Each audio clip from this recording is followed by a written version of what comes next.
मित्रों, जीवन में जब भी कभी आप सोचते हैं कि अमुक कार्य मैं कर सकता हूं, तो आप 100% समझिए वो कार्य आप कर लेंगे। अगर आपके दिमाग में किसी कार्य की सफलता के प्रति जरा भी दुविधा हुई, तो आप 100% समझिए वो कार्य आप न कर सकेंगे।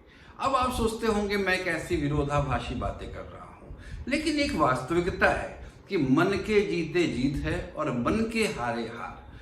हर कार्य की सफलता का या जीत का पूरा प्रारूप या पूरा आधार आपकी मन की सोच के ऊपर निर्भर करता है। और यही कारण है कि बहुत सी लड़ाइयाँ बगैर लड़े ही हार जाती हैं। और अगर आप किसी भी एग्जामिनेशन देखिए तो बहुत से बच्चे इसलिए फेल हो जाते हैं कि वो वहाँ पर पास होने के लिए आए नहीं थे।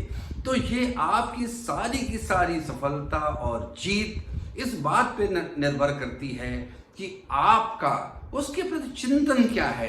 क्या आप उस जीत के प्रति आश्वस्त थे या नहीं थे।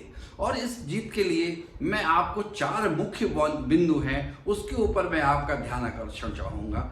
सबसे पहले जो आवश्यक है वो है हमें सकारात्मक विश्वास। हमें अपनी जीत के प्रति सकारात्मक विश्वास होना चाहिए, हमें आश्वस्त होना चाहिए और यह हमें पक्का होना चाहिए कि हाँ, ये मैं काम कर सकता हूँ। और उसके लिए आपको सेल्फ मोटिवेटेड होना पड़ेगा। कोई दूसरा आदमी आपको सफलता के लिए नहीं प्रेरित कर सकता है, आपके अंदर दिल से आवाज आनी चाहिए ये काम मैं कर सकता हूँ। और दूसरा बहुत बड़ा एक जो है मुद्दा है, वो बिंदु है, और वो है लक्ष्यों की पवित्रता। अगर आपके लक्ष्य पवित्र हैं, अगर आप सत्य के साथ हैं, अगर आपका कार्य धर्म के अनुरूप है, तो ये 100% समझिए आप उस कार्य में सफल होंगे।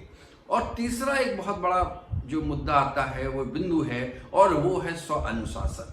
मित्रों, बहुत जरूरी है किसी कार्य के लिए आपको बहुत अभ्यास करना होगा और अभ्यास करना होगा। और इसके लिए आपको बहुत आवश्यक है कि सीखने की आपके अंदर उत्कंठा होनी चाहिए, कुछ नया करने का जज्बा होना चाहिए, और आपको पूर्ण रूप से अनुशासित होना चाहिए।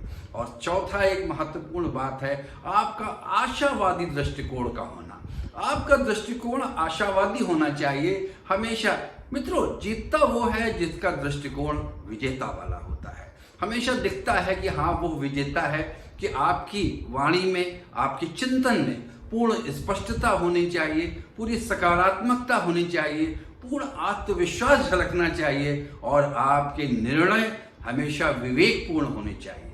मित्रों, कर्म तो सभी करते हैं, कार्य भी सभी करते हैं, लेकिन जब आपके कार्य धर्म के अनुसार होते हुए उसमें आत्मबल का एक आत्मबल का जब उसमें आधार मिल जाता है, तो आप समझिए सफलता या जीत आपको प्रसाद के रूप में मिलती है। तो मित्रों, हमेशा ध्यान रखिए, जब भी आप कोई कार्य करिए, पूर्ण आश्वस्त होने के साथ करिए, इस उद्देश्य से करिए कि आप सब विजेता होने के लिए दुनिया में आए हैं, और ये कार्य का सफल होना आपका नैतिक अधिकार है, और इस कार्य में आप 100% सफल होंगे।